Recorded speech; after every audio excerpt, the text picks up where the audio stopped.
Although Pettit is not allowed here on campus, speakers at the conference hope to work with him around the community to make this a teachable moment for everyone. The recent increase in earthquakes around the state has led many to question practices like fracking and the use of injection wells. 20 years after the bombing, Austin says he feels like some of the victims are being forgotten. Here at the museum and memorial, they are trying to make sure that does not happen. Tadlock also said she wants to work with multicultural groups around campus to gear more event planning towards them in the next year. We reached out to Norman Public Schools to find out their protocol on similar situations. They told us they prefer to use text messages, phone calls, and emails to alert parents as soon as possible. And you can help this problem in your own backyard by planting a few bee-friendly bushes and flowers. This will give the bees a good source of nutrition even in urban areas. As a part of the Made in Oklahoma Coalition, Suan's all-natural products are made here in the state and use locally grown ingredients. Cryo can also be beneficial for weight loss. In just one session, you can burn up to 800 calories. With that in mind, I'm going to try it out.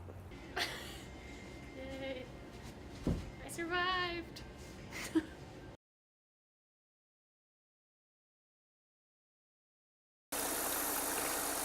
Red sludge and toxic piles 20 stories high. That's all that's left of this former boomtown.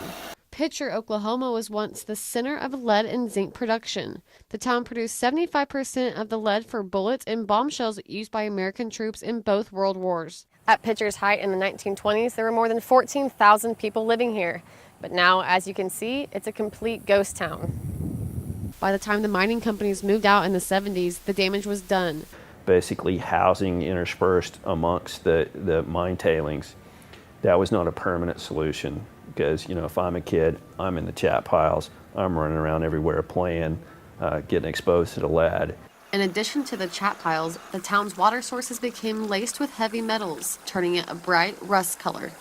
In 1980, the EPA created the Superfund bill, aimed at cleaning up the most environmentally damaged areas in the nation. Pitcher was number 1 on their list.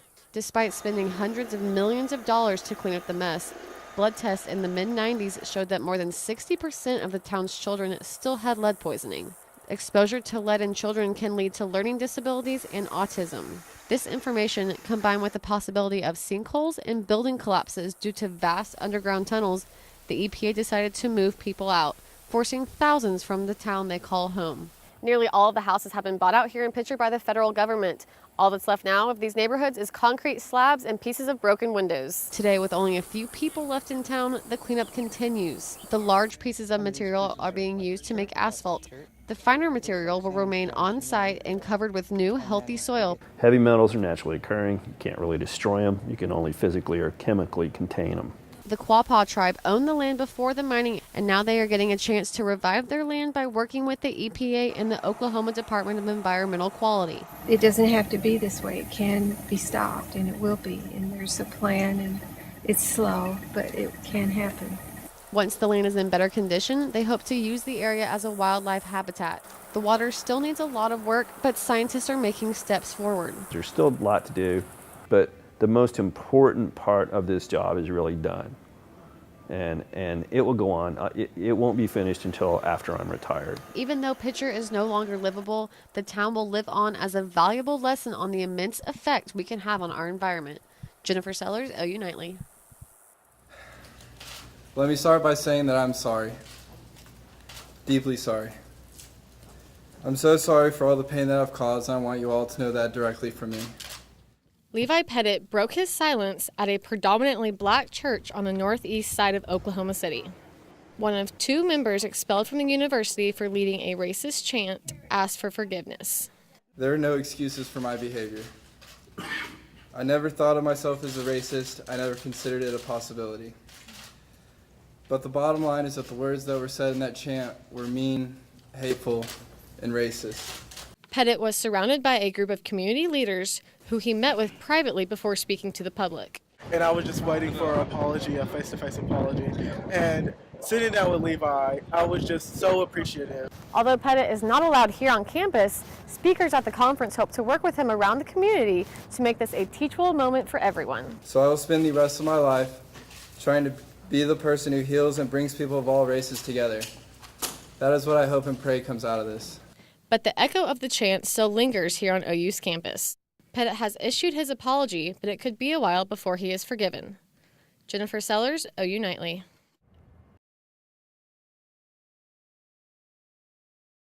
And the justice system has reached a settlement to resolve claims against BP for the giant 2010 oil spill. BP will have to pay more than $20 billion. $5.5 billion of that money will pay for fines under the Clean Water Act, making it the largest civil penalty in the history of environmental law. The settlement ends 5 years of legal battles over the spill that dumped more than 130 million gallons of oil into the Gulf of Mexico. The amount of stored drinking water in Oklahoma City is up 14% since the beginning of March. The recent rain has helped alleviate the state's drought, but city officials warn this is just the beginning. Mandatory water restrictions are still in place, meaning you can water your lawn on certain days depending on your address. Next week on Earth Report, we talk to an OU scientist who is working to improve water quality in the nearby town of Commerce, also known as the home of baseball legend Mickey Mantle.